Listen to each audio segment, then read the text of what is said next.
Hello, Bobby Torres of Frightbox Recording here to share with you my approach to adding extra clarity to metal guitars. More specifically, technical metal guitars. Now, for the most part, I'm a minimalist. I like to just use one guitar sound on the left, another guitar sound on the right. If I use multiple microphones, I'll combine them and sum them while I'm recording. I do not like to have 50,000 tracks going on at once because I really believe less is more, especially when it comes to guitar tone. But once in a while, when you're working on something that's super duper crazy, you want that extra bit of clarity mixed in with your guitar tone. Okay, so I have an example here. It's by my good friends in a band called At Rest. I will leave a link to their music within the video's description, so let's check it out.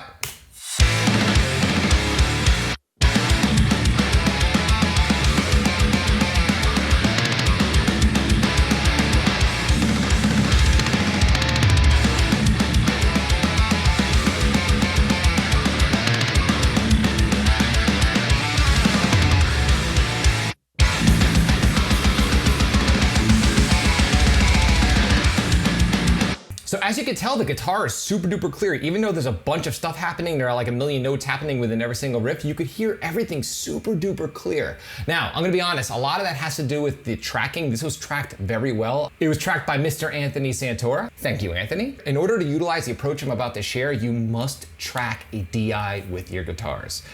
I know it's 2019, but there are still people out there not tracking DIs with their heavy guitar tracks, and trust me, it's worth it. It takes 5 seconds. DI boxes, you can get them for under $50. Use them.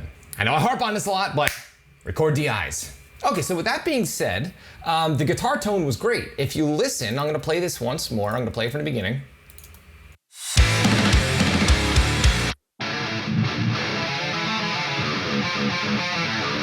Yeah, so the heavy guitar tone is super clear in and of itself, but I wanted to add that extra touch of clarity because again, there's a lot of riffing happening, a lot of crazy riffing. So what I do in these situations is I blend in a secondary clean tone actually. So yeah, the main tone is heavy, that's 85% of the tone, but I mix in a slightly clean, almost like an AC/DC type of tone. So the way that I do it is, here's my amp tone.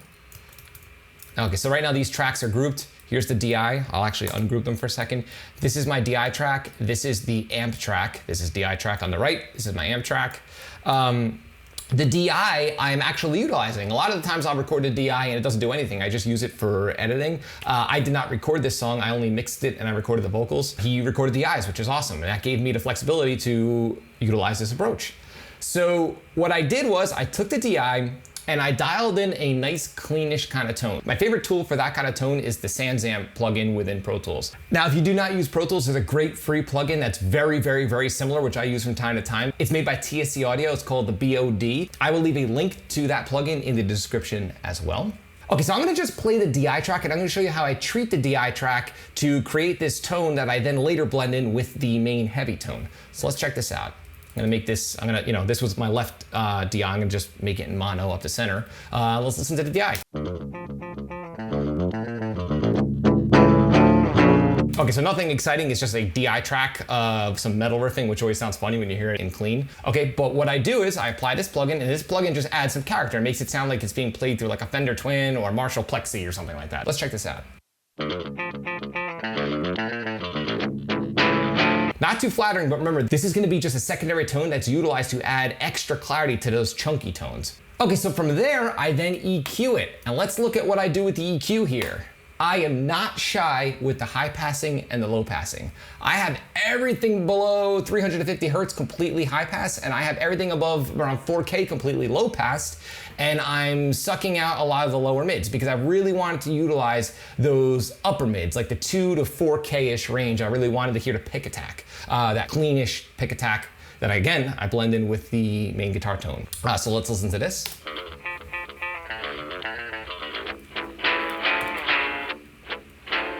Now it sounds very lo-fi, but that's okay because I'm only utilizing the frequency range that I feel is going to add to the main guitar tone.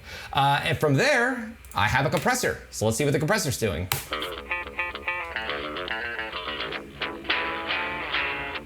Okay, it's clamping down. And actually, there's quite a bit of compression happening here. There's around, I don't know, 10 dB happening, 12 dB, something like that. And that's just to keep the pick attack very consistent. Now, the reason why is heavy guitar tones that are saturated, like a normal distorted amp, is already compressed. I do not really compress heavy guitars because there's really no need. The tone is compressed. If it's a rock track, I might use compression to add a little bit of character, but that's not really there for level control. In this example, I really wanted that picking to be super duper consistent. Now, this player is already consistent to begin with, but I wanted the cleanish guitar, this drier tone, to have a nice consistent soft feel to it when I blend it in with the heavy track. So again, let me just pan this out left. Let's listen to the tone by itself, just the clean tone. Let's check this out.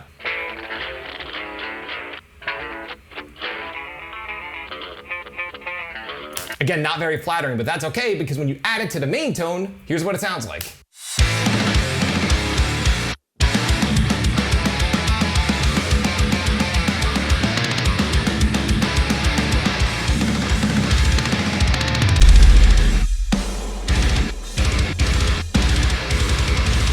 And it works really well on breakdowns when you want to hear a lot of that super duper tight chugging that's happening with the kick drums and the guitar player's picking. Now, I'm just gonna say this, if the playing that you're working with is not tight or not edited or it's not really locked in with the drums, utilizing an approach like this can actually make your guitar tone worse because you'll actually be able to hear all the discrepancies between the guitar performances. So this only works if you're working with very tight music, like I'm using in this example. So that's really it. I just like to blend in, and I know other guys do this. This is nothing that's unique to me. There are other producers that use a similar approach. Some guys will actually blend in a second amp entirely, like a separate Marshall, like a dry Marshall with a heavy tone. And again, I don't use this a lot. I only use it in subtle ways. Like in this particular song, I just wanted that extra pick attack in there. But in my opinion, this technique works wonders if you're using it in the right context. Now, please, if you have any questions about this technique at all, leave a comment in the comment section below and I'll get back to you as soon as possible. Now, the other thing I'm gonna mention is that there is no EQ on my rhythm guitars. My main rhythm guitar tracks are going to a bus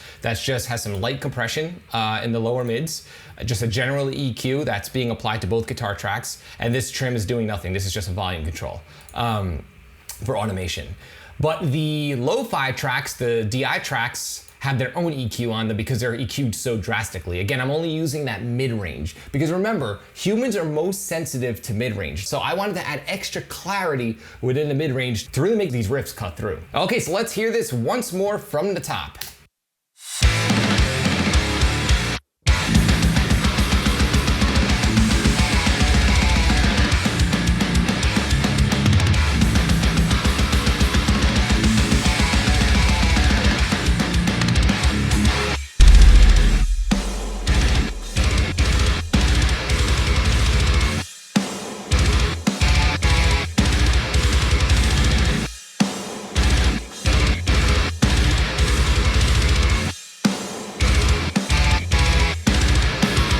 So if you found this video helpful, like, comment, subscribe, and share. And don't forget to click the little bell icon in order to be notified every time I upload one of my weekly videos on all things metal and rock production. You can both like and follow me on Facebook and Instagram. Links are in the description below. Now don't forget to download my quick EQ guide that contains all of my EQ settings that I always return to when starting a mix. There is a link in the description below. Until next time, happy mixing.